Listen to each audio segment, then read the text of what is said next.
Hi there, welcome back to JTuts, Josh's Tutorials and Tutoring. We're going to talk about the final question on the Maintaining Mathematical Proficiency page for Chapter 1 of the Algebra 1 Common Core textbook. Um, as you can see here, it is mostly just a summary. It wants you to summarize the rules for adding integers, subtracting integers, multiplying and dividing integers, and then to give an example. We're not going to do the example because there's all kinds of examples here, but I just want to lay out really kind of what the point of that question is. And the point of that question is to make sure that you know what to do every time you come across one of these problems. So let's talk about adding. I don't like the size of that. Let me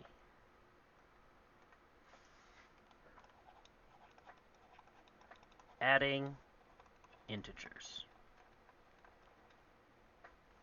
So here are the rules. When you are adding integers, you first compare the sign. If they match, add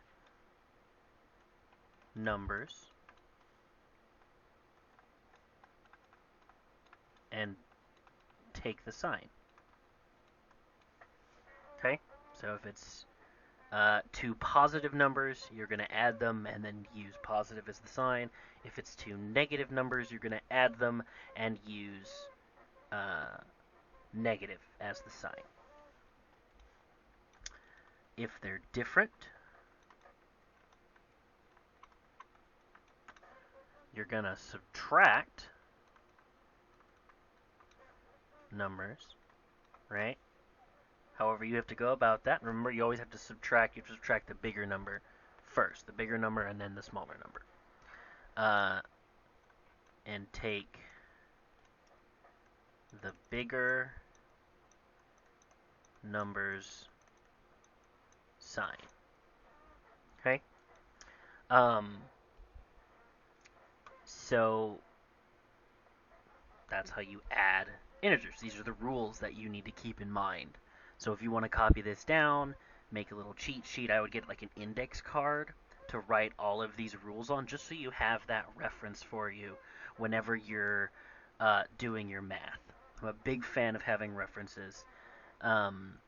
I think all tests should allow cheat sheets so you can reference your own notes and stuff, but unfortunately there's an element of memorization that you're being tested on in school, so you will need to try and find ways of making this information more accessible in memorizing it. And one of the most effective ways to do that is to write it and use it every time you have a problem that you're doing. So, take notes, right? So let's look at the next one. So that's really the only step for adding integers. So let's talk about subtracting.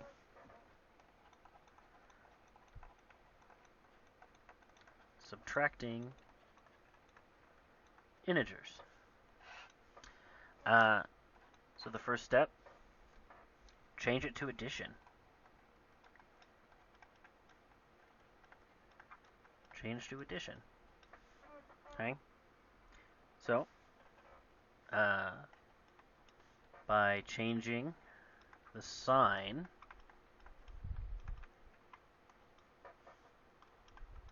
of the number after subtraction. Okay? So if it's something minus something, you change that to addition by making the next number positive if it's negative, or negative if it's positive. I'll do some examples again real quick. And then step 2 is use the addition rules. This is the first real example of something that I said in the first video, which was that math is built on a foundation of skills. You're calling back to previous things that you've learned as opposed to learning a whole new method for handling a problem. You're only learning one new step and then doing stuff that you've already done before. And this is how I do math. It is how I was taught to do math, and it's how I'm going to try and teach all of you guys to do math. It's to look at something new and go, what's the one step I need to do to make this into something I already know how to do? And this is it. The one step is to change the addition change the subtraction to addition, and then use the previous steps rules. So that's that. I'll do a quick example here. I might as well. So if we have something like 7 minus 9, right? That's the same thing as 7 plus negative 9. And then I can use my rules to go, well, those are different, so I'm going to subtract those numbers, make it 2, and then take the bigger number sign, so negative 2. So that's my math rules step. Here's my change step, and here's my math step, or my addition step, I should say.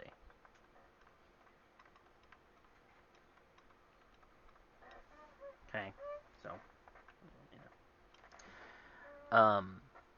so there's that, and then another one would be like negative 6 minus negative 8, or something like that. No, I'll make this positive. So I'm going to change the subtraction to addition, change the negative 8 to a positive 8, which now is just 6 plus 8, which is 14 positive. Okay. Let's talk about the multiplication.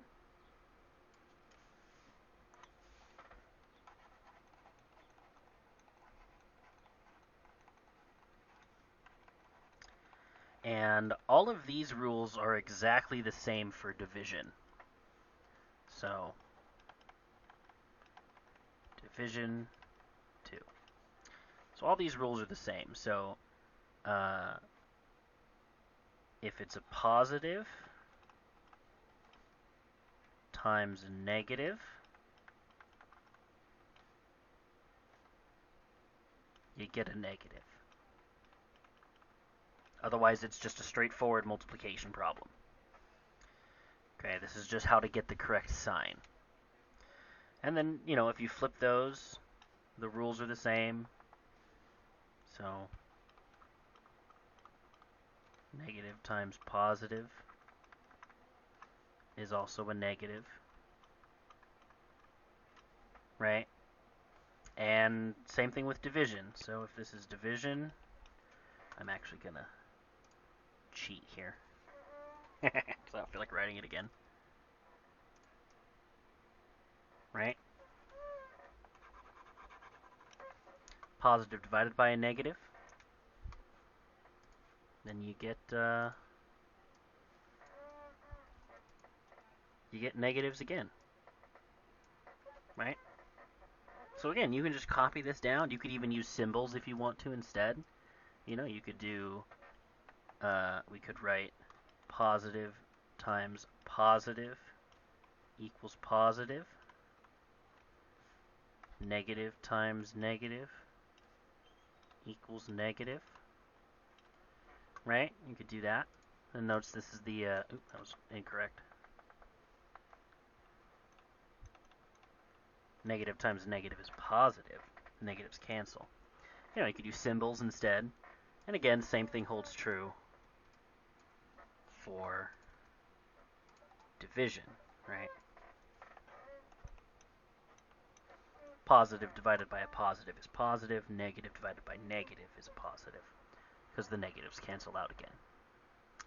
So let's zoom out a little bit. So these are all the rules. Again, you can just copy these down, make a little note card with these on there. Find shorthand. That's a really useful tool when it comes to studying, is taking something and condensing it. Still accurate, but smaller. And you can fit more on a page, and you'll look at something and go, oh, I recognize that. Boom, I know what that means. That's why doctors write in shorthand. and stuff like that. It's because they recognize what they're doing. They know what it is. They have that connection in their brain that connects these symbols to information. That's what all reading is. That's what all symbols are. And again, people have been doing this for, you know, thousands and thousands of years. Um, so get into the habit of writing down important pieces of information and then having that information next to you when you're doing these problems. So again, I would recommend just copying pretty much all of this down, condensing it into symbols if you can. Actually, I'm just going to scroll through and show you again. You know, um, Condensing it down into symbols or shorthand or even just writing out an example. Like if you just have these two examples, right? Right, if you just have these two examples here, that was incorrect. If you just have these two examples, that might help you see a sample. Have that next to you when you're doing these problems, and it'll make doing the problems easier and faster. All right, so that concludes the Chapter 1 prep work section that we're going to be working on. Coming soon will be the actual Chapter 1 material, where I'll be going over the sections in the book that teach you how to solve equations, and going over all kinds of other various math concepts like angles and yeah, what else is in this chapter? I'm flipping through it right now. Using stuff. It teaches other stuff too, like how many degrees are in a shape, and lots of word problems. A lot of word problems in chapter 1, but word problems are the meat and potatoes of math. So I'm gonna do my best to help you guys through it. Take care. I'll see you guys next time.